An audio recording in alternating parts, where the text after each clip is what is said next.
তৃতীয় শ্রেণীর প্রিয় শিক্ষার্থী হালদার স্যার ইউটিউব চ্যানেল থেকে তোমাদের সবাইকে স্বাগতম। আজকে তোমাদের জন্য একটি নতুন ভিডিও নিয়ে এসেছি। পরিবেশ ও বিজ্ঞান মডেল প্রশ্ন, হেসে খেলে বিজ্ঞান শিখি, দ্বিতীয় পর্যায়ক্রমিক মূল্যায়ন 2026 সেট নম্বর 1, 30 মার্কের একটি স্কুলের প্রশ্ন বিশ্লেষণ সহ আমি সম্পূর্ণ সমাধান দেখাবো তোমাদের এই ভিডিওতে। কাজে তোমরা যারা এখনও আমার চ্যানেলটিকে সাবস্ক্রাইব করোনি তারা এখনই চ্যানেলটিকে সাবস্ক্রাইব করে বেল আইকনটি প্রেস করে দাও।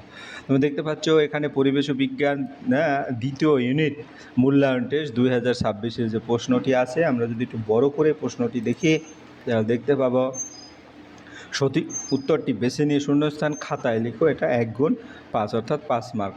ফাঁকা স্থানে সঠিক শব্দ বসিয়ে শূন্যস্থান পূর্ণ করো, এটা হচ্ছে 5 মার্ক। তারপরে হলো 3 নম্বরে কী কাজ থাকলে লোকে কী ধরনের পোশাক পরে, সত্য মিথ্যা এবং 2-3টি বাক্য উত্তর দাও। 5 নম্বরের প্রশ্নে টোটাল মিলে 5 মার্ক। 5 দাগ নম্বরের যে প্রশ্ন সেখানে 10 মার্কের প্রশ্ন আছে, টোটাল মিলে হচ্ছে তোমার 30 মার্ক। তাহলে আমরা 1 নম্বরের প্রশ্নের উত্তর দেখব। সঠিক উত্তরটি বেছে নিয়ে শূন্যস্থান খাতায় লিখতে বলেছে। তাহলে আমরা যদি দেখি প্রথম প্রশ্ন, কলকাতার পোস্ট অফিসের নম্বর ড্যাশ। কলকাতার পোস্ট অফিসের নম্বর 700, অর্থাৎ এইটা হবে। ভূমিকম্প প্রবণ এলাকায় বাড়ি কিসের হয়? কাঠের হয়। আবল তাবল লিখেছেন সুকুমার রায়, সত্যজিৎ রায়, উপেন্দ্রকিশোর রায়চৌধুরী। সুকুমার রায়। পূর্ণলতা ছিলেন সুকুমার রায়ের ড্যাশ, সুকুমার রায়ের বোন। এবার নম্বরে খেলোয়াড়দের পোশাককে বলে জার্সি। তাহলে এই তোমার 1 নম্বরের প্রশ্নের উত্তর আমরা পেয়ে গেলাম। এবার 2 নম্বরের প্রশ্ন, পোস্ট অফিসকে বাংলায় ড্যাশ বলে, সিনথেটিক উলকে ড্যাশ বলে, ড্যাশ একটি লুপ্ত জীবিকা, ড্যাশ গাছের আঁশ সবচেয়ে শক্ত এবং খেজুর পাতা দিয়ে ড্যাশ তৈরি হয়। আমরা এক এক করে উত্তর দেব।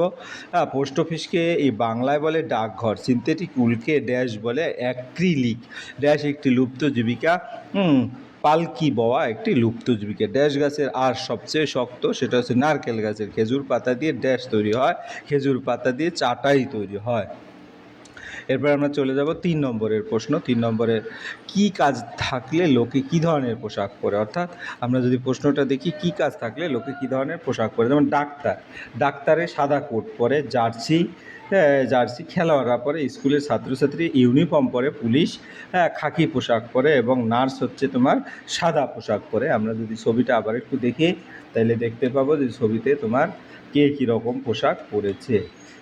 যেমন দেখো যে ডাক্তারের পোশাক, এটা খেলোয়াড়ের পোশাক, তারপরে স্কুলের ছাত্রছাত্রী যে পোশাক, পুলিশ এবং নার্সের পোশাক। আমি একবারে ছবি সহ দেখিয়ে দিয়েছি। এরপরে 4 নম্বরের প্রশ্ন দেখব। 4 নম্বরের প্রশ্নে কি বলেছে? 4 নম্বরের প্রশ্ন হচ্ছে বাবার বোনকে মাসি বলে, সত্য না মিথ্যা?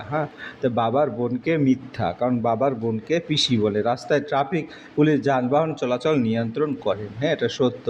যারা মাটির বাড়ি তৈরি করেন তাদের বলে রাজমিস্ত্রি, এটা মিথ্যা।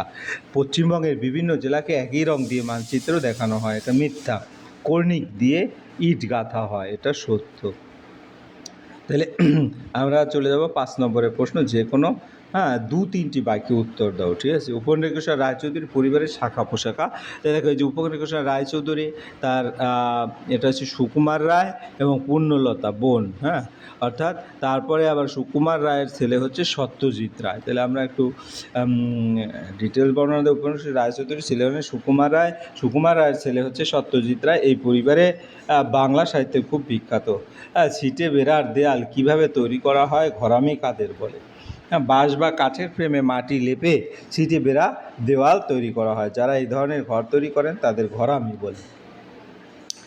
তারপরে তোমার পারিবারিক জীবিকা বলতে কী বুঝো? 2টি উদাহরণ দাও। পরিবারের সদস্যরা যে কাজ করে জীবিকা নির্বাহ করেন তাকে পারিবারিক জীবিকা বলে, যেমন চাষবাস, মাছ ধরা। 2টি করে প্রাচীন জীবিকা ও নতুন জীবিকার নাম লেখো। প্রাচীন জীবিকা হচ্ছে পালকি বওয়া, মাটির কাজ। নতুন জীবিকা হচ্ছে কম্পিউটারের কাজ, মোবাইল মেরামতি, ঠিক আছে? বর্তমানে পশ্চিমবঙ্গ জেলার সংখ্যা কয়টি এবং যে কোনো 4টি জেলার নাম লেখো। বর্তমানে পশ্চিমবঙ্গের 23টি জেলা আছে, 4টি জেলার নাম হচ্ছে কলকাতা, হাওড়া, নদিয়া এবং দার্জিলিং। এই ছিল তোমার এই প্রশ্নের সামগ্রিক উত্তর বিশ্লেষণ। আশা করি ভিডিওটি মনোযোগ সহকারে দেখলে ফুল প্রশ্নই ক্লিয়ার বুঝতে পারবে। পরিশেষে বলবো, ভিডিওটি দেখার জন্য অসংখ্য ধন্যবাদ। ভিডিওটি ভালো লাগলে লাইক, কমেন্ট, শেয়ার করতে ভুলবে না। আজ এই পর্যন্তই, ধন্যবাদ সবাইকে।